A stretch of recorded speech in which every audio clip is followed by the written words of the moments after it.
Voilà, tel qu'annoncé, une même thématique avec deux invités pour commenter diversement l'actualité. La rue va-t-elle fléchir le pouvoir? Monsieur Sten Banyakou, bienvenue. Merci. Voilà, vous êtes des DIPRO, dynamique. Évidemment, dynamique progressiste. Voilà, dynamique progressiste. Ouais. Ça, c'est l'opposition républicaine. L'opposition républicaine, exactement. Mais comment vous, opposition républicaine, vos amis de l'opposition ont projeté un sit-in aujourd'hui? Vous aussi, vous aviez projeté une marche de soutien. N'est-ce pas là une provocation? Déjà, il faudrait savoir qui avait organisé, qui avait proposé sa marche en premier. Et ici, je viens vous informer que c'est l'opposition républicaine, qui avait prévu de marcher aujourd'hui pour soutenir les efforts de la CENI qui sont palpables aux yeux de tous. Mais vous, votre communiqué est sorti tout juste après celui de l'opposition ou des 4 leaders. Disons peut-être que la rapidité numérique n'a pas été de notre côté, mais dans les faits, dans la vérité, c'est nous qui avons proposé de nous mettre dans la rue aujourd'hui pour appuyer les avancées de la CENI qui sont palpables aux yeux de tous. Ce n'est qu'après, évidemment, ceux qui ne veulent plus parce être... qu'on a vu, c'est parce que quand l'opposition a annoncé pour ce 25, quelques jours après, 1 ou 2 jours, c'était maintenant vous aussi, vous aviez lancé. C'est ce que je suis en train de dire tout à l'heure. Nous parlons ici peut-être d'une rapidité numérique. Et vous avez pris ces décisions quand? Mais bien avant, la date c'est quand?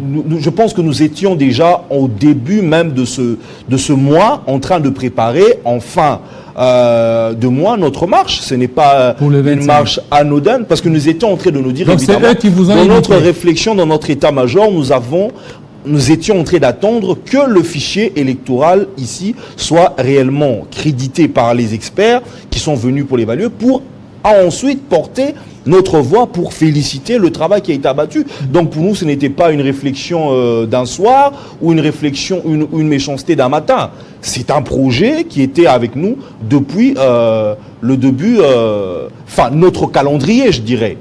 Alors, votre calendrier, effectivement, c'est que vous dites, vous soutenez les processus électoraux en cours, alors que les 4 leaders, pour eux, c'est l'organisation des élections chaotiques. Mais vous savez, M. Jean-David, à un moment donné, je nous dis, il faudrait qu'on arrête d'être des comiques dans l'opposition. Des comiques. Vraiment, je dirais que la politique, évidemment, ça peut être une mise en scène, mais c'est réellement pas du théâtre. Puisqu'on ne peut pas, depuis que le processus électoral s'est prononcé dans ce pays, depuis 2006, 2011 et 2018, quel est le fichier électoral qui a déjà été acclamé ou qui a déjà été reconnu par une frange de l'opposition? Aucun fichier électoral. Mais subitement, lorsque les élections sont tenues, il y a cette voix qui s'élève pour dire qu'on a remporté les élections avec un fichier chaotique. Et c'est une comédie qui doit prendre fin à un moment donné. En 2006, le fichier n'était pas crédible, mais le candidat d'opposition a revendiqué avoir remporté les élections avec un fichier qui n'était pas crédible. En 2011, le même scénario. En 2018, le même scénario. Et vous pensez que l'opposition doit toujours continuer à vivre dans cette comédie? Mais vous êtes de l'opposition, non? Mais évidemment, voilà pourquoi nous voulons faire une opposition un peu plus réfléchie, une opposition qui apporte un sens... proche du pouvoir. Non, on n'est pas une opposition proche du pouvoir. On dit DIPRO, c'est une opposition proche du pouvoir. DIPRO ne critique pas, DIPRO ne fait qu'acclamer ce que le pouvoir est en train de faire. Il serait faux de le dire puisqu'il y a beaucoup de points avec lesquels nous convergeons avec nos amis de l'opposition, avec nos amis. Lesquels, par exemple? Mais, par exemple, comme ce que nous sommes en train de dire, que la vie est en train d'être chère aujourd'hui en République démocratique du Congo. Vous pensez que la dynamique ne partage pas ce point de vue? Mais pourquoi vous n'organisez pas aussi une marche? Pourquoi vous n'êtes pas joint aussi à la marche de l'opposition? Voilà ce que nous sommes en train de dire. Est-ce que le fait de marcher ce jour-là a baissé le prix? La dynamique est en train de mettre tous ces économistes en chef-d'œuvre pour pouvoir produire quelque chose de consistant pour que le gouvernement s'en serve et non pas descendre sur la rue, marcher. Nous ne voulons pas simplement descendre sur la rue. Mais c'est une manière aussi d'exprimer leur ras-le-bol par rapport à la cherté de la vie. Nous sommes d'accord, mais nous disons ceci. Nous réunissons d'abord tous nos économistes, nous les mettons dans un endroit, nous les demandons de pondre une réflexion pour la stabilité de l'économie, nous soumettons au gouvernement. En ce moment-là, si le gouvernement n'exécute pas, si le gouvernement n'y arrive pas, nous avons raison de descendre sur la rue pour dire voilà ce que nous avons proposé, mais ils ne veulent pas le faire. Et c'est en ce moment-là que notre ras-bol a un sens. Mais pas avant. Mais à quoi de dire que la vie n'est pas chère, sortons au marché, et le lendemain, aucune proposition faite. C'est une comédie. Oui, mais il y a des propositions qui ont été faites pendant... Et ces opposants ont eu à mettre sur la place publique différentes réflexions pour limiter la cherté de la vie, à l'instar des Matata Pogno. C'est que je pense, tout ça, mais c'est comme si le gouvernement n'a pas pris en compte toutes les revendications de l'opposition. Vous êtes sûr? Moi, je n'ai pas vu ce document. Puisque sinon, avec leur rapidité numérique, j'aurais dû être informé de ce document. Mais parce que vous intéressez pas à ça. Non, écoutez, est-ce que je m'intéresse à tout ce qu'ils font? Mais je suis plutôt informé. Ah, vous intéressez à tout ce qu'ils font? Non, mais ça, je dis, je ne m'intéresse pas forcément à tout ce qu'ils font, mais je suis plutôt informé. Donc ça veut dire un document d'une telle importance tirerait forcément mon attention et votre attention. Parce que je ne pense pas que vous l'avez vu aussi. Non, si je l'ai vu. Je ne crois mais pas, quand je parle de ça, c'est que j'ai eu à... J'aimerais dire à traiter sous ces dossiers. J'aimerais dire que si cela est fait ainsi, pourquoi l'opposition républicaine que nous sommes ira contre leur voix? Là où il semblerait que nous ayons des divergences, c'est juste au point de la rationalité. Nous ne voulons pas critiquer un processus électoral qui semblerait être un processus électoral des plus cohérents que nous avons eu. Les plus cohérents. Mais écoutez, des plus cohérents que nous avons eu dans ce pays. Et pour nous, qu'est-ce qui vous fait dire ça? Qu'est-ce qui a changé dans ce processus électoral à celui de 2018? Ce qui a changé déjà, je ne dirais pas ce qui a changé, mais ce qui a été amélioré, c'est le sérieux avec lequel M. Kadima est en train de faire les choses, malgré, je dirais, que le temps ne lui a pas été offert. Vous savez, on a passé un moment avec une sale comédie pour le président de la CENI, Ronsard Malonda, etc. Nous avons fait perdre du temps aux citoyens avec cette aventure, que M. Kadima arrive avec un retard et qu'il produit ce qu'il a produit là, avec cette clarité, avec cette clairvoyance. Laissez-moi vous dire qu'on peut être opposition, mais il ne faudrait pas mettre les mains dans la poche face à cette réalisation. Voilà, face à cette réalisation. Et pour vous, ça n'a pas la raison d'être ce sit-in devant la CENI? Je ne veux pas dire qu'il n'y a pas raison d'être pour ne pas bloquer leur passion démocratique, mais j'aimerais simplement dire que la rationalité, selon moi, lorsque je m'assois et j'essaie de pousser loin, ne m'invite pas à participer à un sitting pareil. Alors, mais pourquoi DIPRO n'a pas condamné les bavures policières lors de la marche du 20 mai? C'est pourquoi je vous dis, peut-être la rapidité numérique a manqué, mais moi, par exemple, j'ai condamné et j'ai même demandé à ce que... Non, vous l'avez condamné personnellement et DIPRO, parce que vous faites partie d'un corps. Je suis le porte-parole de DIPRO. Lorsque je parle, je ne vois pas qui d'autre pourrait parler de la part de DIPRO. Vous avez condamné des bavures policières? Mais oui, je n'étais pas d'accord et je pense que mon regroupement n'était pas d'accord avec ça. En tout cas, ce qu'il y a eu de troublant, nous l'avons condamné et nous le condamnerons toujours, puisque nous-mêmes, nous sommes prêts à aller dans la rue. Nous ne pensons pas que ça serait du cadeau et nous ne voulons pas nous-mêmes être victimes de la maladresse policière. Mais il faudrait reconnaître aussi que nos amis, quelque part, ont poussé, puisqu'ils n'ont pas respecté ce qui était l'itinéraire prévu. Alors, et ça, on ne peut pas non plus... Vous dites que vous êtes prêts, vous pouvez aussi aller dans la rue. Qu'est-ce qui pourrait vous pousser à aller dans la rue? Mais évidemment, certaines injustices nous pousseront dans la rue. Certains trucs qui ne cadreraient pas avec nos ambitions républicaines, avec nos ambitions démocratiques, socialistes, peut nous envoyer dans la rue, évidemment. Je prendrai par exemple le cas, nous avons, nous, ici, combattu la mégestion de l'EAC à l'est du pays, ici dans ce pays. Mais aujourd'hui, le chef de l'État, n'est-ce pas qu'il revient à ce que la dynamique était en train de décrier en son temps?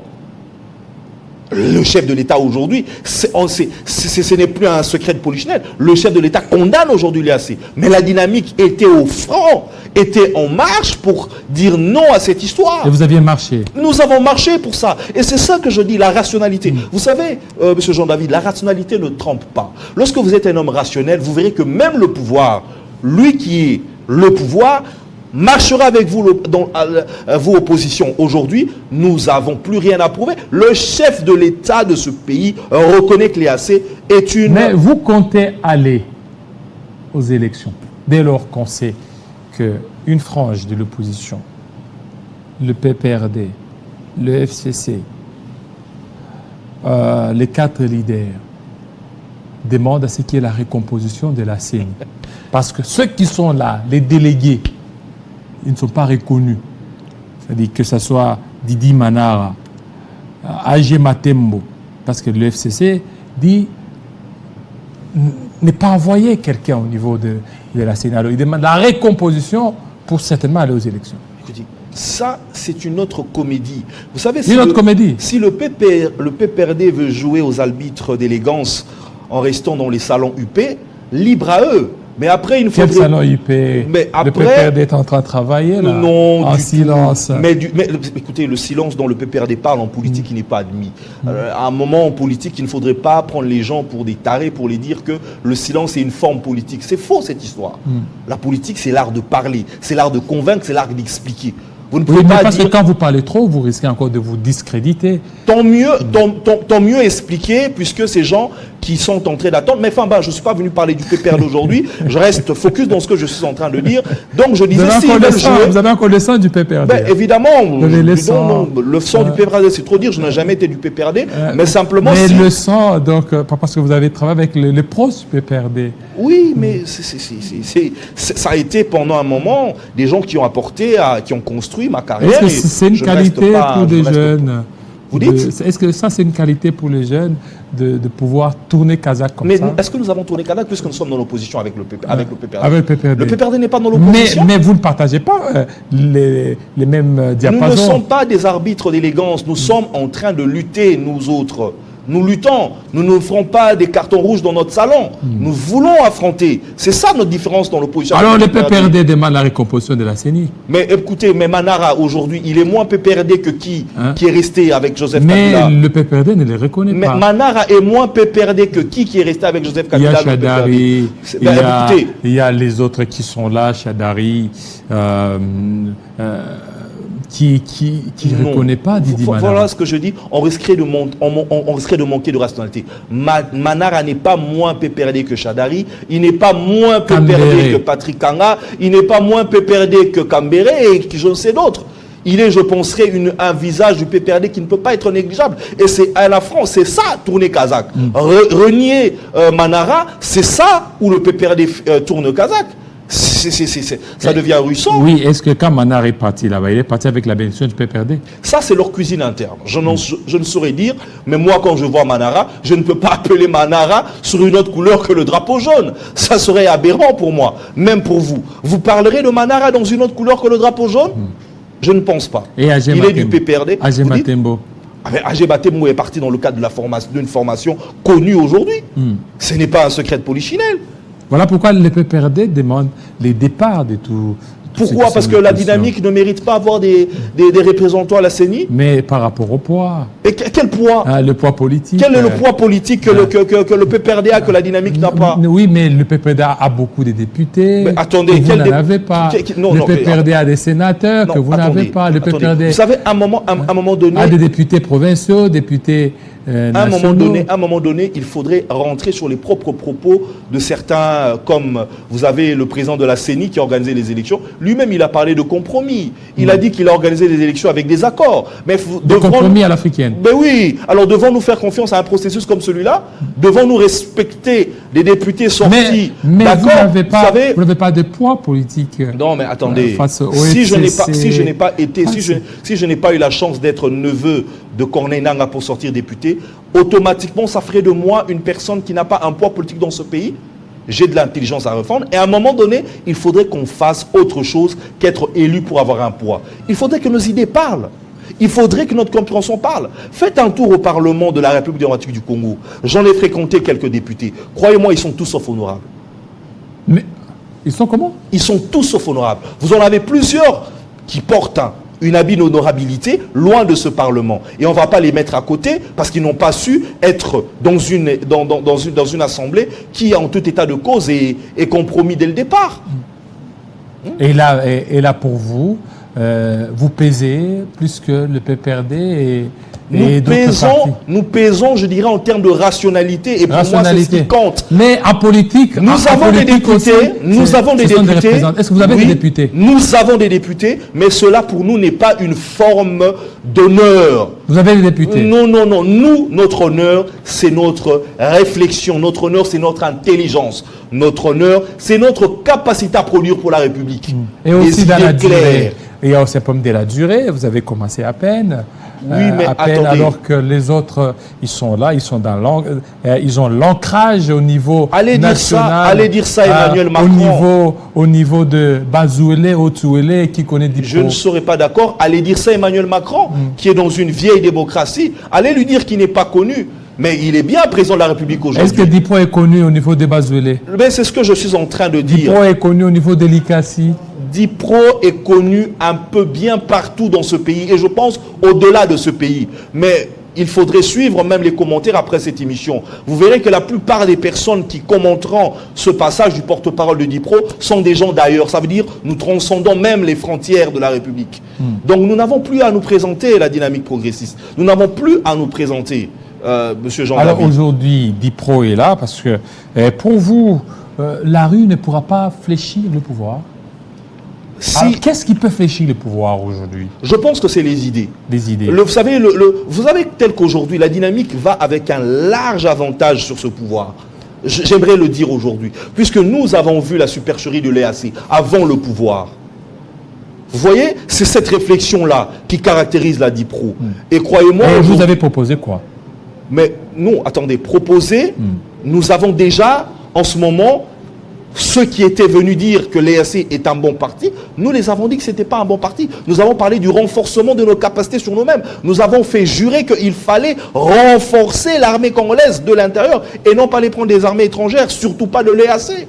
Alors maintenant, moi, je reviens, donc je n'ai pas été satisfait à la question de savoir est-ce que la rue, qu'est-ce qui peut fléchir le pouvoir actuellement? Parce que vous aviez dit que les 4 leaders de l'opposition vous rencontrent au niveau des revendications de la cherté de la vie. Et si rien n'est fait, vous envisagez quoi? Mais c'est en ce moment-là, la dynamique ne s'est peut-être encore pas prononcée sur le cas des échéances électorales au niveau de la présidence de la République, mais nous n'excluons pas du tout cette possibilité et nous réfléchissons encore, nous la mûrissons encore et au moment opportun, nous reviendrons vers vous ici pour proposer cette situation. Mais pour votre question de savoir si la rue, comment est-ce que la rue doit faire fléchir le pouvoir, je pense que nous ne sommes pas encore arrivés au niveau où il faudrait chasser M. Tshisekedi à coups de pierre. Ça, c'est mon avis personnel. Il faut chasser par les élections. Je pense que les élections seront le moyen approprié. Les idées constructives, c'est ce que le peuple congolais veut consommer en 2023. Je ne pense pas qu'ils sont dans un jeu de pierre. Je ne pense pas qu'ils sont dans un jeu de marche pour que Tshisekedi parte par une magie. Ça n'a pas marché avec Joseph Kabila. Je ne pense pas que ça marchera avec Tshisekedi. Et vous aurez de représentants à tous les niveaux. C'est ce que je suis en train de dire. À ce niveau, soyez sûr que dans tous les niveaux, nous aurons des candidats. Pour la présidence de la République, nous réservons encore cette marge de cette fonction à notre bureau politique. Nous y réfléchissons encore. Nous n'avons pas encore levé l'équivoque. Donc, je ne saurais vous dire ici si nous aurons un candidat ou pas. Mais maintenant, au niveau national... Vous préparez aussi candidat. Mais oui, parce qu'évidemment, comme vous l'avez dit tout à l'heure, les députés nationaux sont aujourd'hui le sens d'un poids politique. Voilà. Donc on ne veut pas rester... vous êtes jeune. Oui. Qu'est-ce que vous pouvez dire aux jeunes comme vous, qui hier étaient kabylistes, aujourd'hui tshisekidistes, demain probablement banyakouistes? Pourquoi pas? Bon, vous savez, moi j'ai été formé politiquement par le feu Henri Thomas Lokondo. Et la première fois que je l'ai rencontré pour notre cours de politique, il m'a dit, dans la vie tu dois avoir 3 maîtres. Ta conscience, Dieu et le peuple. Et c'est tout ce que moi je peux aujourd'hui léguer à la jeunesse congolaise. Ayez votre conscience comme maître, ayez le peuple comme maître, et voilà, ayez Dieu comme maître. C'est un problème de langage, un problème aussi de conscience. Parce que ceux-là qui chantaient Kabila ou rien, aujourd'hui sont devenus des Tshisekidistes. Qu'est-ce qu'ils peuvent certainement léguer à cette nouvelle génération aujourd'hui? Parce qu'on sait très bien, dans votre DIPRO, vous militez pour le renouvellement de la classe politique. Mais quel genre de classe politique allez-vous renouveler quand on sait qu'elle change par rapport au temps, par rapport aux circonstances? Vous savez pourquoi la classe politique congolaise change par rapport au temps, par rapport aux circonstances? Évidemment, c'est parce qu'elle est dans les clichés comme quoi il faut être député. Ces gens n'ont rien à donner en dehors d'être élus. Le jour où l'État, le jour où le peuple demandera plus à ses représentants qu'à être élus, et les jours où ils demanderont de la finesse dans les idées, vous verrez qu'on aurait moins de personnes qui se ballottent ça et là. Je suis fier de dire que dans la pensée, je reste kabiliste. Je ne le nierai jamais. Je n'ai pas besoin d'être tshisekédiste pour être politicien dans ce pays. Je garde ma pensée kabiliste, mais tout en restant un homme d'esprit et d'intelligence. Je suis aujourd'hui dans l'opposition républicaine. Je revendique des idées républicaines puisque j'estime que ça ne servirait pour moi à rien de m'éparpiller dans tous les sens, surtout pas dans les pensées. Voilà, merci beaucoup, Monsieur Sten Baniakou, surtout de votre présence. Espérons que très prochainement, peut-être en 2024-2025, Sten restera toujours au niveau des DIPRO. Parce qu'il y a là quelques années, je vous ai reçu sous une autre casquette. Oui, évidemment, toujours en ce moment, on était kabylistes. Espérons peut-être là, vous serez... On était dans le pouvoir. Aujourd'hui, nous sommes dans l'opposition. Nous n'avons pas beaucoup bougé depuis. Je pense depuis notre dernière rencontre, depuis que nous sommes dans l'opposition, nous n'avons pas beaucoup bougé. Nous y sommes encore. Espérons. Et nous menons la lutte. De manière un peu plus civilisée, mais nous la menons quand même. Voilà. Merci beaucoup, Sten Baniakou. Merci, fidèles téléspectateurs. Vous avez été nombreux. Vous avez raison. Restez branchés sur Télé 50. Tout à l'heure, la grande édition de Bédrine Kenge. Il sera 20h à Machipicha. Là, nous sommes à Lumbashi. Portez-vous très bien. À très bientôt.